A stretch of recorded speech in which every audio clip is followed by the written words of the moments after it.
This is Mental Selling, the sales podcast for people who are dedicated to making a difference in customers' lives. We're here to help you unlock sales talent, win more relationships, and transform your business with integrity. I'm your host, Haley Parr. Let's get right into it. Welcome to the Mental Selling podcast, brought to you by Integrity Solutions, where we explore the mindset and skill set behind high-performing sales and the people who make it happen. I'm your host, Haley Parr, and today we're looking at why complex B2B sales opportunities so often end with no decision, even when the conversations seem to be going well. In this two-part conversation, we'll identify 5 common issues in complex sales and how to address each one. Joining us are Mike O'Brien, Executive Vice President of Sales at Integrity Solutions, and Dr. Tom Whelan, Director of Corporate Research at Training Industry. Mike has more than 25 years of experience leading sales, marketing, and revenue teams, and Tom brings over a decade of research into workplace learning and sales performance. So in this episode, they will be walking us through the first 3 issues. First, why sellers can mistake a friendly contact for an actual true decision maker. Second, why product features often fail to move buyers. And third, how deals quietly lose momentum when next steps are unclear.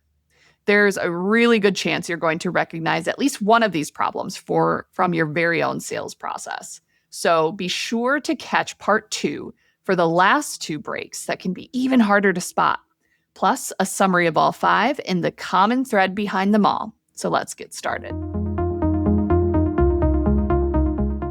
Welcome, everyone. I'm Mike O'Brien, and my partner today, Dr. Tom Whelan. Glad to have you this day to chat through what I think is a pretty interesting topic. So for the next 40 minutes or so, we're going to talk through something that challenges sales leaders and training teams and has for many, many years.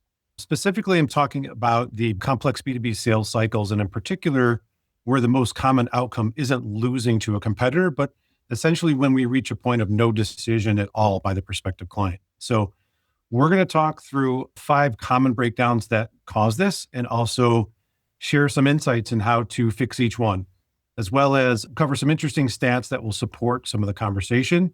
Let me start with a number that reframes a little bit what we're going to do from a conversation point today.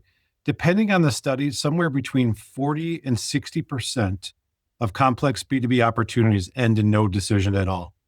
Not a loss to a competitor, not a loss on price. The buyer simply never decides. So for any of you in sales roles, think about that for a moment and what that might translate to in dollars. If you could even improve that by 10 to 15%, it would be pretty substantive.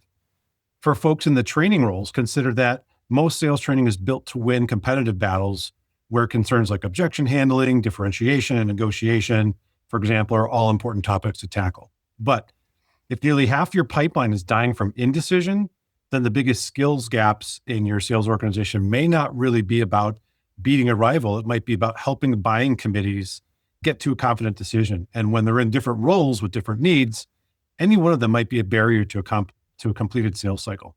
So recognizing a complex sale and then managing it fully is a fundamentally different skill set. And it's one that must be deliberately taught because almost nobody develops it by accident. So a quick flyover of the 5 most common breakdowns that can stall complex sales. For each one, we're going to touch on why it happens, what it looks like while it's happening, and then also a practical, repeatable fix. From someone that has been in sales for a number of years, I can think of so many cases where any of these 5 breakdowns occur, and sometimes it could be more than one that'll present itself. You might not even know in some situations because it's completely hidden.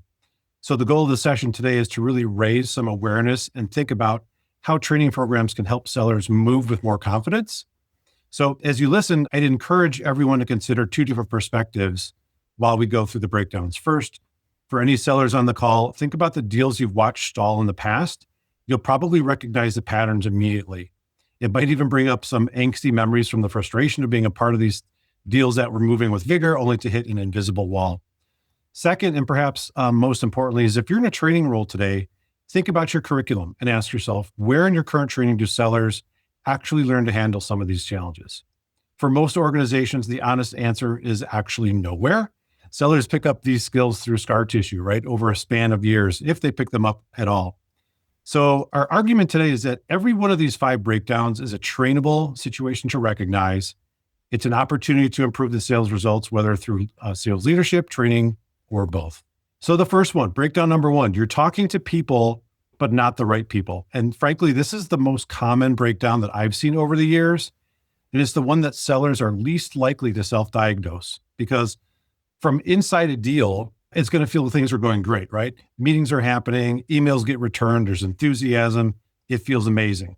In this case, the problem is not that you're not feeling things happening, it's just that what you're feeling isn't actually making real influence.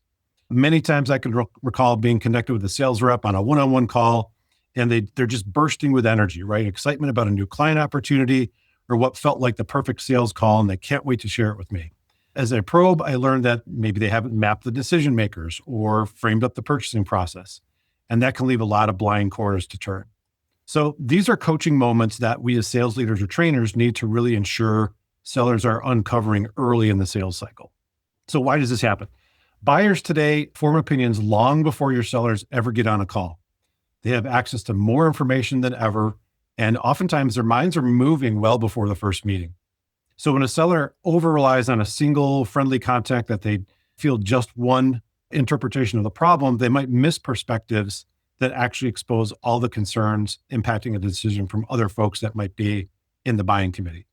So a quick anecdote from my background, something that happened to me in the past years ago, but I've made this mistake. And for sure, there's a point where you latch onto a friendly new contact. Perhaps it's someone at a big company because you had a quick connection and it was easy. The person takes a call, you develop great rapport, you have dollar signs in your eyes. The person even had a senior level title. The conversations can flow real well. They say yes to every meeting, and it can feel like the most enjoyable relationship you have in your pipeline. And then when you finally press for a decision, it goes absolutely nowhere. It's because the ease of the conversation has nothing to do with this contact's ability to move towards a decision or present it to real decision makers. This is where you might confuse chemistry with influence and authority. You might be investing your best energy in a person who is never really going to be the path to results, but they just happen to match your interest and enthusiasm. So the training implication is that sellers gravitate towards comfort. And when people are agreeable, it's exciting. They think, wow, this is actually working. They listen to their instincts. They'll invest their time where the conversation's warm, not necessarily where the power sits, because most likely they'll see it as a barrier. And it's not a character flaw. It's simply human nature, right? This is exactly why it takes deliberate skills building to help override it.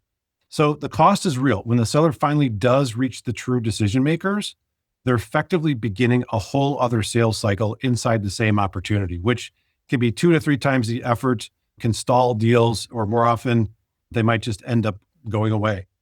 So real quick, here's a good point to check in with Tom for some insights on some stats that'll talk about impact in the market. So as it says on the screen, we're doing research all the time at Training Industry, but from 2026 data that we collected earlier this year, organizations kind of just taking too long to close sales deals, or just things going sideways and people just suddenly not returning emails and things like that anymore.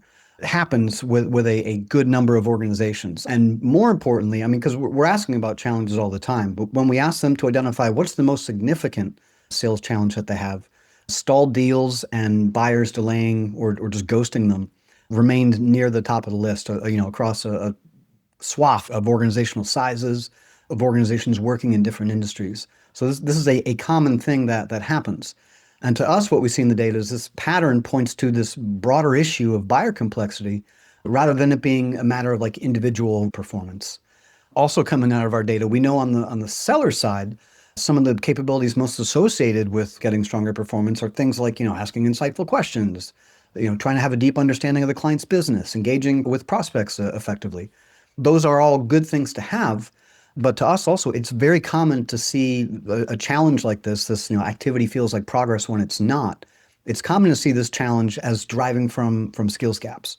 And while yes, it is, this whole thing isn't a matter of like one skill being missing that can be solved with, just throw some e-learning at your sales force. This is what we're talking about is a matter of building adaptability in what has been for, at least the last 5 years, if not longer, a market context that's really uncertain, is full of all sorts of weird accelerations and decelerations and false starts in some instances. The other thing, to kind of Mike's point earlier, I think it's important to understand why clients sometimes take meetings with sales reps.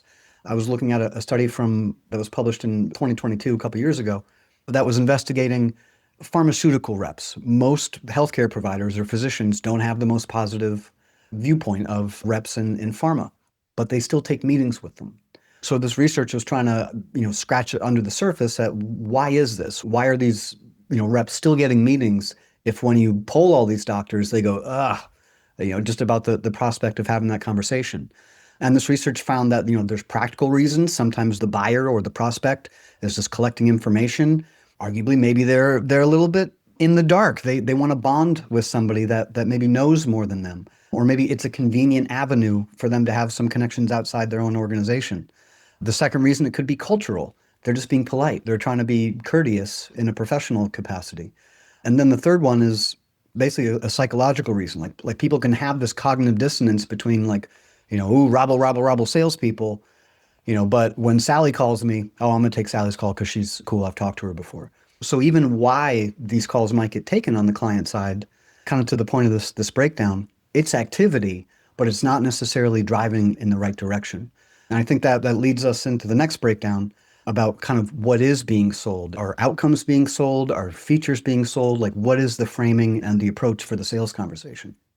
Thanks, Tom. And we'll jump into the next one in a second. We'll hit a little bit about reinforcement here. But just to point out, as I'm looking at this and hearing you talk, like the KPIs that we see here, not typically things we track inside our own sales teams and organizations. So when you see these stats and this data, it really jumps out the screen for me. I know when we put this presentation together, as I started to look at the data, it was enlightening to say the least. But great stats, Tom, and thanks for sharing. So when you think about what we teach in training to overcome this challenge, there's 4 key behaviors to consider. First, map the decision makers early, right? So sellers know who they're preparing for and they invest the effort in the right place. Number 2, reduce the single champion reliance. So one person's interpretation can't carry or sink the deal. So more colleagues, more decision makers join the mix. This will help avoid people coming in late and slowing down the process as they try to get up to speed. The third is testing influence versus enthusiasm, because those are very different things. And as I've learned the hard way, and just about every sales rep probably learns the hard way, it can be delicate, but the key is to know if your contact is a big influencer or just a great conversationalist, as Tom was talking about. Finally, have the access to the conversation. And I'll linger on this one just for a second, because this is where training really earns its keep. Asking a friendly contact, hey, can you get me in front of the people who will actually make this call? Sounds uncomfortable, right? Sellers avoid it, not because they don't know that they should ask, but because they've never really practiced the asking part.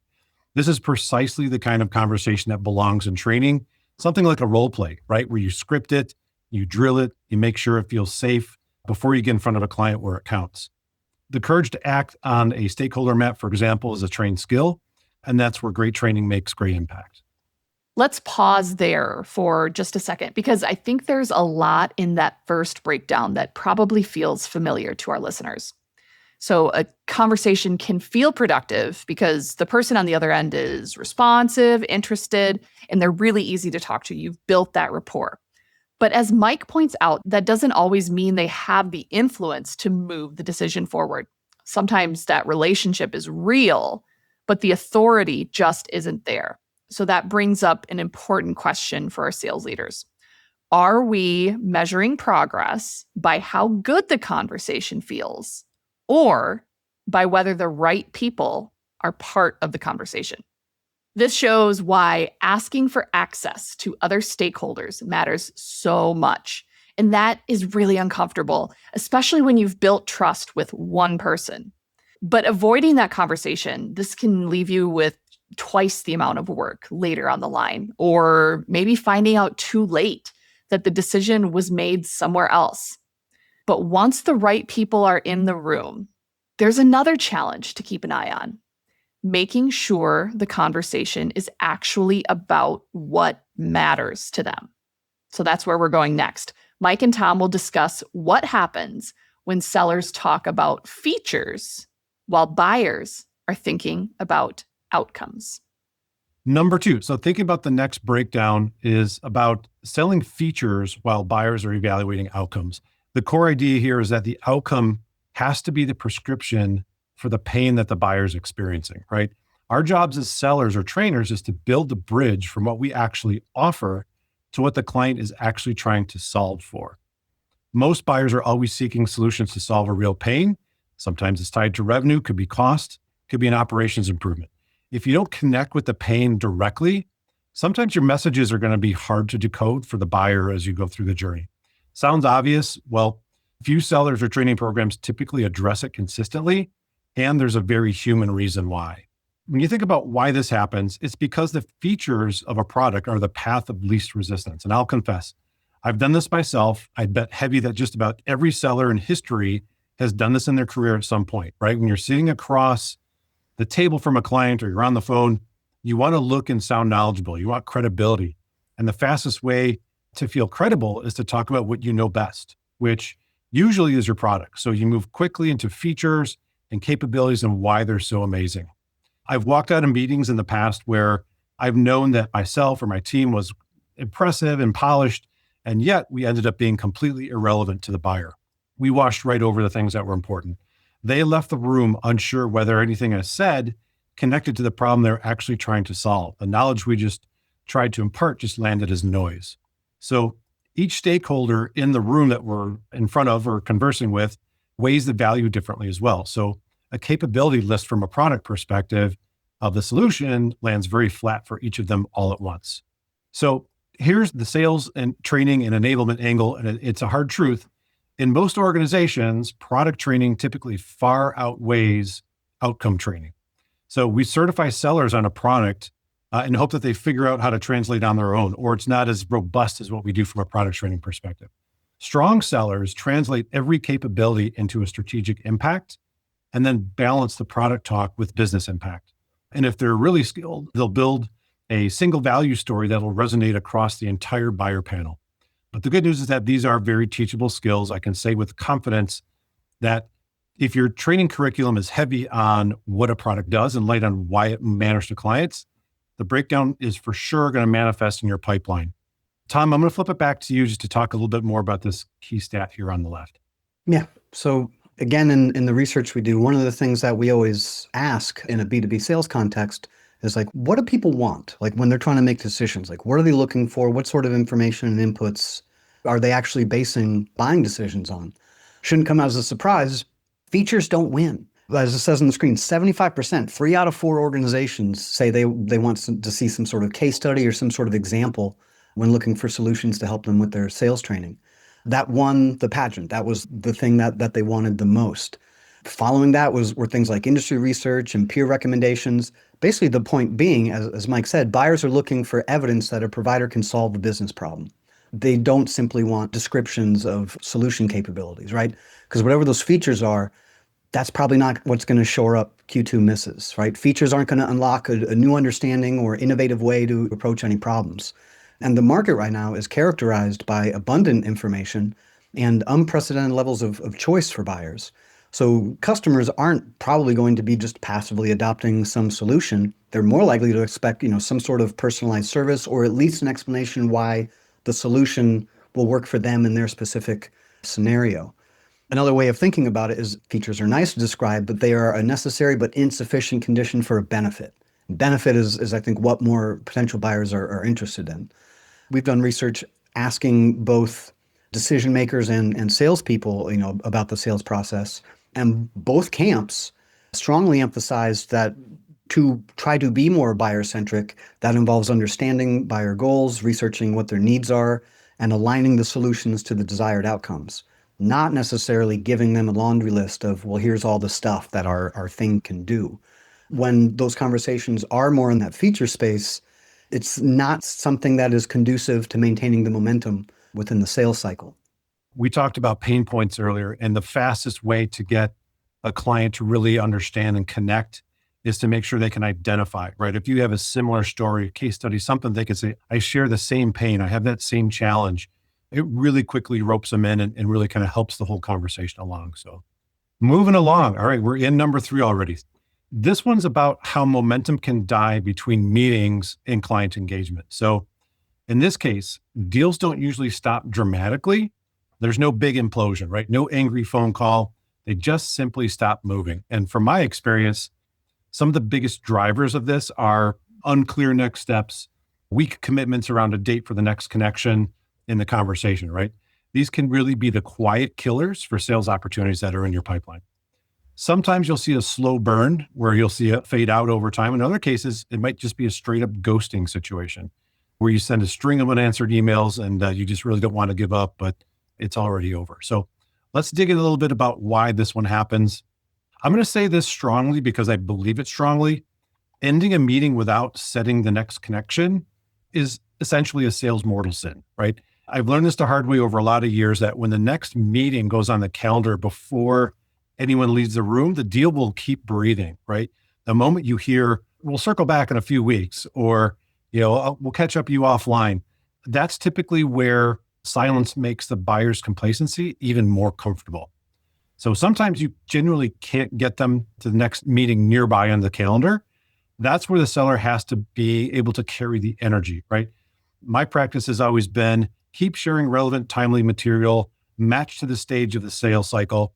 And if it's early, you give proof points, right? Case studies, things that bring and build belief. If it's later in the sales cycle, thinking about who's at the table, right? Resources for the other folks. Maybe it's legal, maybe it's the purchasing department. What do they need to help the deal along to make sure it's progressing? You're always thinking about advancing the buying process, even when you're not in the room or on the phone. So for those that are building training and enablement programs, notice something about both halves of this. They're process skills. They're not personality traits. Always booking the next step before you leave can be trained and inspected and coached as well as reviewed in pipelines. Stage matching with materials and follow-up works if sellers know what content exists and when to deploy it, which makes this an enablement design as well as training around selling skills. So if your sellers don't know where the case study lives and how to use them, your momentum can die right there in the content library. So Tom, flipping it back to you here for another stat on average buying cycle. Thank you, Mike. So the length of buying cycles is something that we've continually done research on. Every year we try to get a pull and a feel for where things are at. This is the most recent data we have from earlier this year. The average buying cycle is about 5.5 months. And that has kind of been consistent for at least the last 3 years. The average has maybe wavered a little bit, but it's that just shy of 6-month mark. What that obscures, just thinking like, okay, so it's 5 months. So if I plan for, like a 3 to 6 month sales cycle and support everybody through it, like then we should be good. The problem is the distribution is really skewed of how long these things take. Many organizations are going to fall in that handful of months or so cycle, but a sizable portion report significantly longer evaluation periods. Probably the reason some of that happens is because there is no next step in that cycle or because the cycle is being mismanaged. But there's also a lot of sourcing barriers that buyers have to deal with that might help explain why this average seems to be almost 6 months and hasn't really budged from that in a number of years. So, among the things that organizations tell us they have problems with are how do you prove ROI? How do you differentiate between solution providers? How do I evaluate the options that I'm being faced with? How do I navigate the complexity of procurement in my organization? How do I get all my stakeholders aligned? All of these are things that the buyer would probably welcome help with. But I think on our side of the fence, I think we have to understand that these are all things that can happen all at the same time. There can be this perfect storm of terrible variables, sort of all meeting in the middle where you have a buyer that maybe wants to buy, but they have unanswered questions about how they're going to prove the value of what they've bought. They don't really have a clear feeling for, am I going with the best provider for us, or is this just whoever reached out to us? Maybe they don't know what the options are. They're not sure how to navigate their own procurement process. They're not sure who all the stakeholders are. So a lot of these things, I think, are things that have to be probed. And what we see from instances of successful sales training is the dominant engagement models in those frameworks, things like what we're all after, really, like ongoing partnerships, trusted partner status, all that sort of thing. It also suggests that a lot of the buying decisions involve meaningful evaluation and organizational consensus building on the buyer side before a purchase is made. So before it ever trickles back to the salesperson, there's a whole lot of things going on behind the scenes nowadays. And that's partially responsible for why this 5.5-month average hasn't come down in years. So taking it back to a training angle, what sellers need to be armed with is skills that sustain engagement with the potential buyers and also alignment throughout extended buying processes rather than salespeople only focusing on initial opportunity creation. And then maybe there's some stuff with negotiating and closing at the end. You have to dance the whole time. Like you don't really get to take a break. And some of the triggers maybe for why people might be looking at sales training solutions, I think speak to some of why this might take a while. So if they're dealing with declining sales performance or missed targets or they have performance gaps, they might have to realize those before they even go to look for a solution. Sometimes they have a new product or service launch. They're not sure where it's exactly supposed to land. They might have an idea. They have new people coming on. The market's changing. There's new technology. I mean, there's no shortage of reasons why this cycle can take as long as it does. The unfortunate truth, though, is there's not really a way to sort of back out of that. So the most effective, I think, tactic that we can take is just try to sustain the engagement, sustain the momentum, and realize that, if something closes in 2 months, that's a unicorn. That's probably not what's going to be normal, not in today's market context.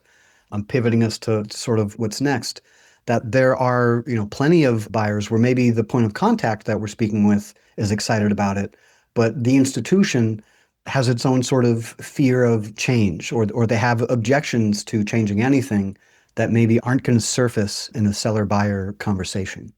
One of the biggest takeaways here is that a long sales cycle doesn't always mean the buyer has lost interest. Sometimes they're working through internal questions, trying to get the right people aligned, figuring out how to justify the investment, or simply deciding what happens next. And when that process stretches out, the seller has to keep the conversation moving without pushing too hard or disappearing entirely. So far, Mike and Tom have covered 3 issues: talking to the wrong people, focusing too much on features, and losing momentum between meetings. In part 2, we get into the remaining 2 issues, which can be even harder to spot, which are the buyer's fear of change and budget questions that surface too late. Plus, stick around, we will bring all 5 of these issues together and answer a key question. If a sales team could address only one breakdown first, which one would have the greatest impact? Once again, I'm Haley Parr. Thank you so much for listening to the Mental Selling Podcast. If today's episode resonated with you, share it with someone on your team and connect with Integrity Solutions on LinkedIn. I'll see you in part 2. Winning complex deals takes more than a sales process. It takes the ability to navigate stakeholders, build trust, and create momentum. That's exactly what navigating the complex sale from Integrity Solutions is designed to do. Through hands-on, application-focused training, sellers learn practical strategies and tools they can immediately apply to real opportunities. Visit integritysolutions.com/navigate to learn more. Thank you for joining us on Mental Selling. If today's conversation resonated with you, be sure to subscribe, leave a review, and share it with your network. For more insights on how to go beyond winning deals and build real customer relationships, visit integritysolutions.com. See you next time.